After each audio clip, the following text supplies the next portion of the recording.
वही ना सना अमजद पहले डरी थी और ना सना अमजद अब डरेगी। ना मैं पहले झुकी थी और ना मैं अब झुकूंगी। अपने प्राइवेट गनमैन के थ्रू रात के 2 बजे मेरे घर में एंटर होते हैं और मुझे उठा के ले जाया जाता है। मैं उन लोगों को खुला चैलेंज करता हूं कि शोएब चौधरी ना डरा था, ना डरा है और ना डरेगा। सब शासक दलेरই একই রোগ, সেটা পশ্চিমবঙ্গ হোক বা পাকিস্তান। শাসকের বিরুদ্ধে মুখ খুললেই সেই মুখ বন্ধ করার জন্য যা যা কিছু করার তার সবকিছুই করবে।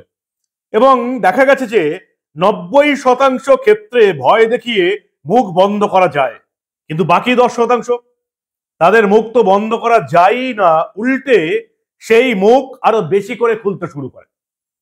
পশ্চিমবঙ্গে দেখেছেন কিভাবে main stream media, TV media, খবরের কাগজকে বিজ্ঞাপন দিয়ে কিনে নিয়েছে মমতা বন্দ্যোপাধ্যায় সরকার। কিন্তু বেশ কিছু ইউটিউবার আছেন যাদের কাছ থেকে আপনারা একেবারে তথ্য প্রমাণ সহ বিভিন্ন রকমের ঘটনা, চেপে যাওয়া ঘটনা আপনারা দেখতে পান। এই পশ্চিমবঙ্গে মুখ বন্ধ করার জন্য বিভিন্ন সাংবাদিকদের উপর অত্যাচার করেছে এই রাজ্যের পুলিশ প্রশাসন। তার অন্যতম জ্বলন্ত একটা উদাহরণ আপনাদের সামনেই বসে আছে। 21 দিন আটকে রেখেছিল আমাকে, 14 দিন পুলিশি হেফাজত, 7 দিনের জেল হেফাজত। কেন? মুখ বন্ধ করে রাখার জন্য। মমতা বন্দ্যোপাধ্যায়ের পুলিশ প্রশাসন বিনা কারণে পুলিশ কোর্ট, ব্যাংসাল কোর্টের বিচারকের সহযোগিতায় 21 দিন আটকে রেখেছিল, ভয় দেখাবার চেষ্টা করেছিল এবং যাতে আমি মুখ না খুলি। কিন্তু ওই যে বললাম 90% ক্ষেত্রে ভয় দেখিয়ে মুখ বন্ধ করে রাখা যায়, কিন্তু বাকি 10% এটা আবার সাপে বর হয়ে যায়। যারা ভয় দেখানোর চেষ্টা করে তাদের একেবারে বাঁশ হয়ে যায়। মমতা বন্দ্যোপাধ্যায়ের পুলিশ এবং প্রশাসন আমাকে, যদি আমি 1 লাখ লোক আমাকে চিনত, এখন কয়েক লাখ লোক আমাদের প্রতিবেদন শোনে। বোকামি করতে গিয়ে এরা আমাকে প্রচুর মানুষের কাছে পৌঁছে দিয়েছে। শুধু পশ্চিমবঙ্গে নয়, এরকম ঘটনা পাকিস্তানেও ঘটছে। সরকারের বিরোধিতা করে কিভাবে পাকিস্তান সরকার ভারত বিদ্বেষী করে রাখছে জনগণকে, তার কারণ তাদের দেশে কোনো রকম উন্নয়ন কিচ্ছু নেই। 77 বছরে একটা দেশ কতটা পিছিয়ে আছে সেটা তুলে ধরেছেন দুজন ইউটিউবার। কি নাম এদের? সানা আমজাদ এবং শোয়েব চৌধুরী। এবং তাদেরকে ঠিক পশ্চিমবঙ্গ পুলিশ মানবগোর ক্ষেত্রে যেটা করেছিল সেই 21 দিন আটকে রাখার পর ছেড়েছে। অনেকেই আশঙ্কা প্রকাশ করেছিলেন, কেউ কেউ বলছিলেন ফাঁসিতে ঝুলিয়ে দিয়েছে, কেউ বলেছিলেন এনকাউন্টার করে দিয়েছে। পরবর্তীকালে জানা গেল যে 21 দিন আটকে রাখার পর, তাদের চ্যানেল বন্ধ রাখার পর তাদেরকে ছেড়ে দিয়েছে। এবং ছেড়ে দেওয়ার পর কি হলো? ওই যে বললাম 10% সাংবাদিককে কোনো রকমেই ভয় তো দেখানো যায় না, উল্টে তাদের জেদ আরো বেড়ে যায়।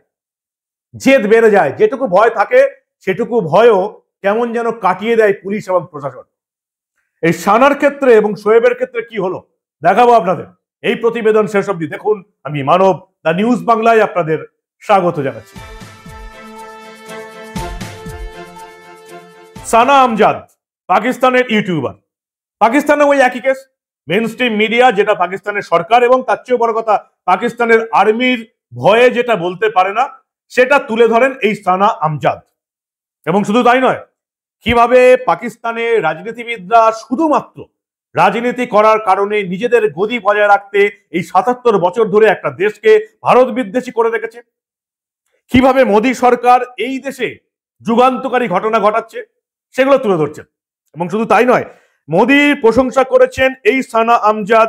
কাশ্মীরে 370 ধারা যখন বাতিল হলো তখন মোদীর প্রশংসা করেছেন। 3 তালাক যখন তুলে দেওয়া হলো তখন মোদীর প্রশংসা করেছেন। এবং তিনি ভিডিও বানিয়েছেন যে মোদী সাড্ডা শের হ্যাঁ, অর্থাৎ মোদী একজন সিংহ। ব্যাস, খেপে গেল পাকিস্তানের প্রশাসন এবং তাদের প্রশাসন যারা চালায় সেই আর্মি, পাকিস্তানের আর্মি, তাকে তুলে নিয়ে যাওয়া হলো।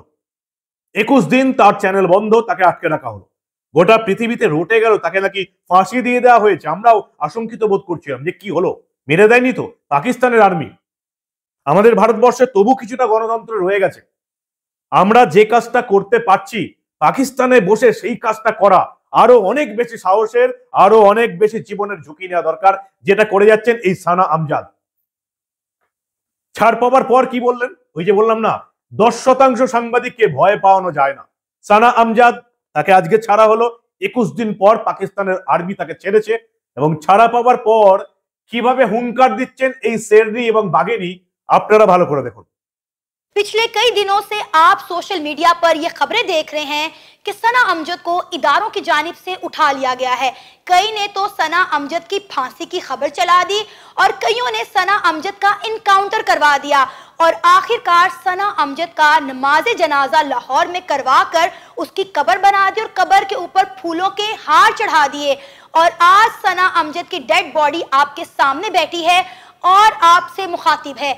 जी हाँ, आप बिल्कुल ठीक सुन रहे हैं। आज जो सना अमजद आपके सामने मौजूद है वो एक जीती जागती लाश है।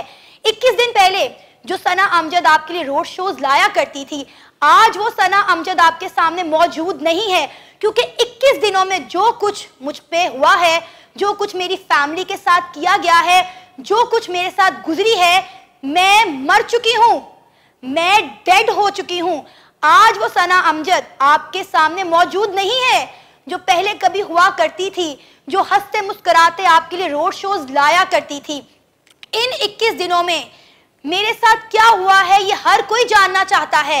इन 21 दिनों में मैंने क्या कुछ बर्दाश्त किया, मेरी फैमिली ने क्या कुछ बर्दाश्त किया, ये मैं जानती हूँ, मेरा खुदा जानता है और अब पूरी दुनिया ये जानेगी। लेकिन सबसे पहले मैं पैगाम उन लोगों को देना चाहती हूँ जिन्होंने ये सब कुछ किया मेरे साथ, मुझे टॉर्चर किया, मेरी फैमिली को टॉर्चर किया। मैं उन सबको ये खुलेआम बात कहना चाहती हूँ कि भाई, ना सना अमजद पहले डरी थी और ना सना अमजद अब डरेगी।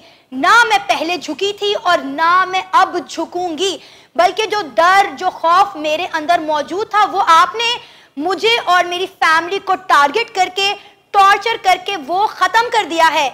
आज एक नाडर सना अमजद आपके सामने बैठी हुई है। आज आप देख रहे होंगे कि मेरी आवाज में एक अजीब दर्द है, एक अजीब गर्ज है जो पहले आपने कई सालों में नहीं देखी होगी। उसकी वजह ये 21 दिन है और ये तमाम लोग हैं जिन्होंने मेरी आवाज को दबाने की कोशिश की है, लेकिन ये आवाज दबेगी नहीं।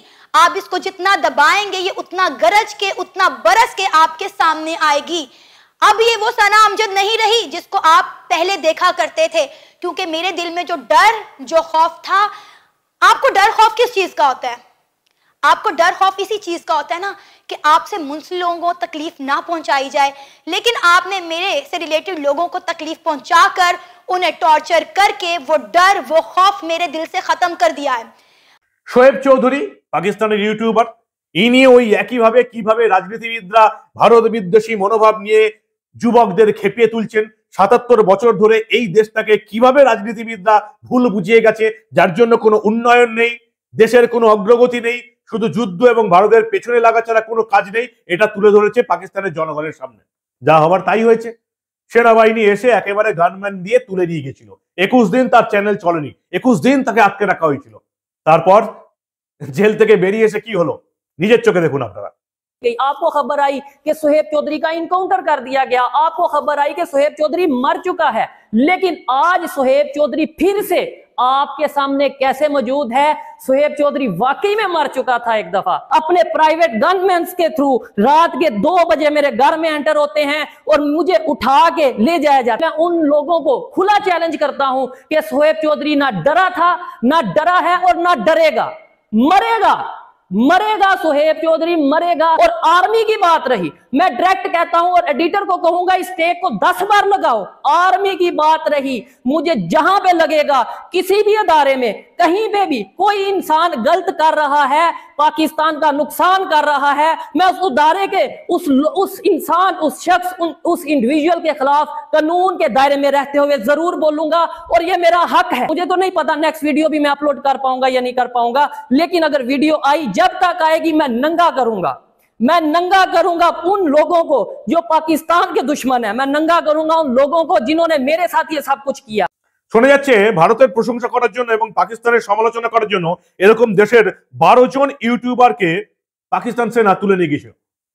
আমি জানি না এর মধ্যে কতজন ভয় পেয়ে গুটিয়ে গেছে এবং কতজন এই সানা আমজাদ এবং শোয়েব চৌধুরীর মতন হুঙ্কার দিতে শিখে গেছে। ভয় কেটে যায় জানেন তো, দেওয়ালে পিঠ ঠেকে গেলে আপনার মধ্যে আর সেই ভয়টা কাজ করে না।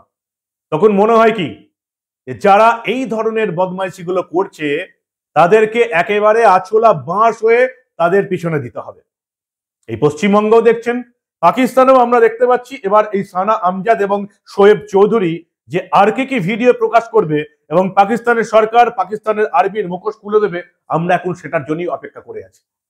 পুলিশ এবং প্রশাসনের কিছু কর্তা ব্যক্তি মনে করে আসলে এই যে আমাদের রাজ্যে যেমন চটিচাটা আছে না, দলদাস পুলিশ আছে, তারা সবাইকে ওই একই রকম ভাবে ওই বাকি 90% সাংবাদিক যাদের নবান্নের দয়ায় চলে, 14 তলার দয়ায় চলে, পুজোতে পাজামা পাঞ্জাবি জুটে যায়, মহিলাদের শাড়ি জুটে যায়, এবং শুধু শাসক দল নয় বিরোধী দলের নেতা নেত্রীরাও এদিকে কিনে নেবার চেষ্টা করে যাতে বিরোধী দলের নেতারা যখন শাসক দলের হয়ে বসবে এরাই সুবিধা পাবে।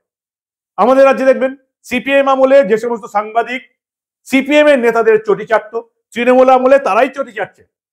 আবার সত্যি কথা বলতে কি, এই রাজ্যে যদি পরিবর্তন হয়, যদি কোনোদিন বিজেপি বা অন্য কোনো রাজনৈতিক দল ক্ষমতায় আসে, দেখবেন সিপিএম আমলে যারা সরকারের কাছে সেরা ছিল, তৃণমূল আমলে যারা সরকারের কাছে সেরা আছে, অন্য কেউ যদি এই রাজ্যে ক্ষমতায় আসে, এই চটি চাটার দল সেই সরকারের আমলেই সেরা থাকবে। আর যারা বিরুদ্ধে কথা বলে থাকে তারা চিরকাল এরকম সরকারের বিরোধিতাই করে থাকবে যদি সাংবাদিক হয়ে থাকে। পশ্চিমবঙ্গে যেটা করতে পারছি, পাকিস্তানে সেটা করা আরো অনেক বেশি টাফ, কারণ সেখানে দেশটা চালায় পাকিস্তানের আর্মি। তাই দুজন ইউটিউবার সানা আমজাদ এবং এই শোয়েব চৌধুরীকে স্যালুট জানাই যে পাকিস্তানের মাটিতে বসে পাকিস্তানের আর্মি এবং পাকিস্তানের সরকারকে এভাবে চোখে আঙুল দিয়ে তারা যে শিক্ষাটা দিচ্ছে এবং 21 দিন সেনাবাহিনী আটকে রাখার পর এসে তারা যে বক্তব্যটা পাকিস্তানের জনগণকে দিল তাতে তাদের জন্য কোনো প্রশংসাই যথেষ্ট নয়। কি বলবেন আপনারা? এরকম সাংবাদিক এই পশ্চিমবঙ্গেই হোক আর পাকিস্তানি হোক থাকাটা অত্যন্ত জরুরি।